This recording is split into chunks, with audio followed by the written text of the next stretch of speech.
spend time chasing butterflies, they'll fly away. But if you spend time making a beautiful garden, the butterflies will come. Is an introduction really necessary for someone we all know so well?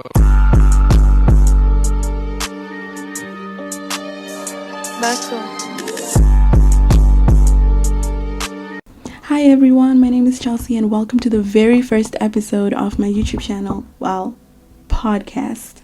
On this platform, I will be sharing deep and thought-provoking conversations about life, self-growth, self-discovery, relationships. I mean, we all don't have it figured out, do we? Well, then let's talk about it. The name of the podcast is Mind Over Matter, and my goal is to create a space where we can learn, reflect, and elevate together. I want this to be a place where we can have open and honest conversations about the struggles and triumphs of young adulthood. And beyond just discussions, I hope to inspire self-awareness, healing, confidence in navigating life's challenges. I think it's very important to mention that I am a Christian, and of course I'd love to incorporate faith and purpose throughout this whole journey. I'm Zimbabwean. I grew up in Bulawayo. Currently a third-year student studying social work in Poland. I'm 22 years old. Of journaling, deep conversation, of psychology, inspiring others, uplifting others, advocating for others. I'm still discovering exactly who I am and navigating my life and getting to know myself, which is also part of this journey. But without further ado, the name Mind Over Matter came to me during a very difficult time in my life. I think I was feeling stressed, overwhelmed, depressed, nostalgic even, considering that I am miles away from home. Just a lot of changes going on, and I just found myself stuck in that state for like 3 months. I remember going off of social media or just trying to focus on why I'm here in the first place. What am I doing here? It's just a lot going on, and I feel like a lot of international students would resonate with me at this point. But then I was like, you know what?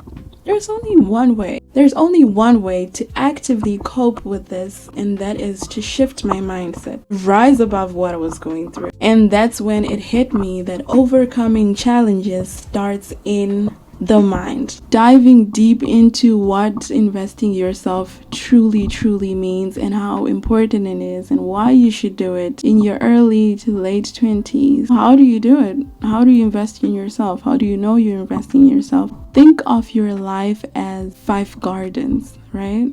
Think of it as planting seeds on these 5 gardens. Garden number 1 being your inner world, emotional and mental state. Garden number 2, your spiritual self. Garden number 3 being your identity and purpose. Garden number 4 being your environment and relationships. Garden number 5 being your lifestyle and legacy. This is how I categorized these gardens. So the first garden being your inner world. Very important. This is where everything starts. This is your mind, how you think, what you feed your mind, what you let in and what you let out. So when to react, when not to react, when to be silent. Why does it matter? It matters because if your inner world feels chaotic, then that means your outer world is gonna be chaotic as well. There was a time where I would feel things so deeply and overthink things, letting situations control how you feel. So you may be asking, Chelsea, how do I invest in my inner world? So these are some of the things that I do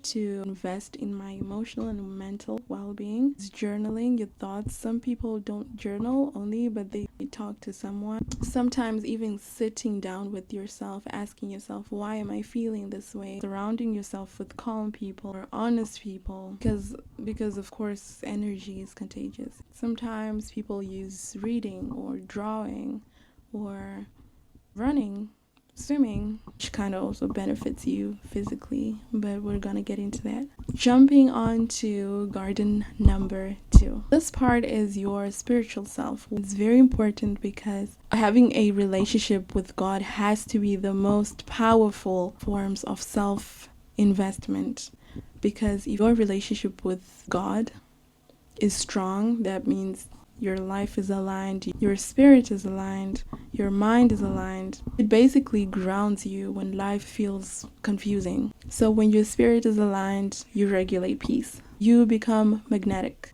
You get it?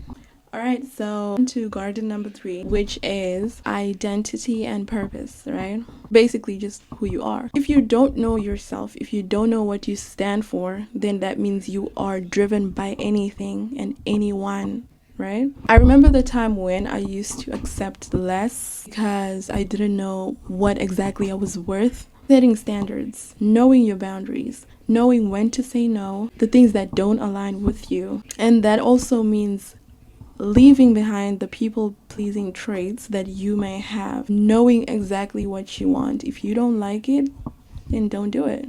I would say one of the ways that I started investing in my identity and purpose was going on solo trips and solo dates. You should never lower your standards just because there's a specific person that you think is special to you or close to you or important in your life, or just because you love this person so much. So get clear on your values, non-negotiables, integrity, your faith, your boundaries. Other thing is learning to speak and act in alignment.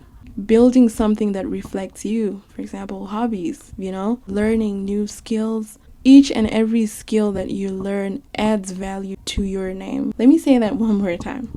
Each and every skill that you learn adds value to your name. Hopping onto garden number 4, which is your surroundings and your relationships. Your garden will not grow if the soil is toxic.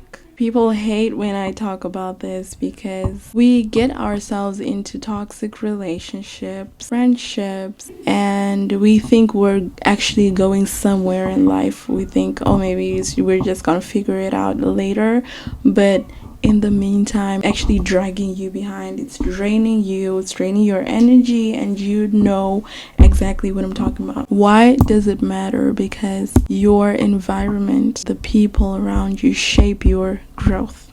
They have a contributing factor to your growth. How did I learn to invest in my environment or the people around me? I curated my circle. That is choosing people who water your dreams, who support you, people who do not drain your peace. Yeah, building meaningful connections, meaningful relationships, be it your friend, boyfriend, girlfriend, like soul deep connections, not just surface level connections. You're dating someone knowing that you guys are going to be pouring onto each other and growing with each other. Last but not least, garden number 5, lifestyle and legacy. Your habits, your daily life, future. Your life is built from your day-to-day habits. Even small habits like showing up for yourself, spending your 20s doing something meaningful, building something meaningful so that later on you don't regret and say,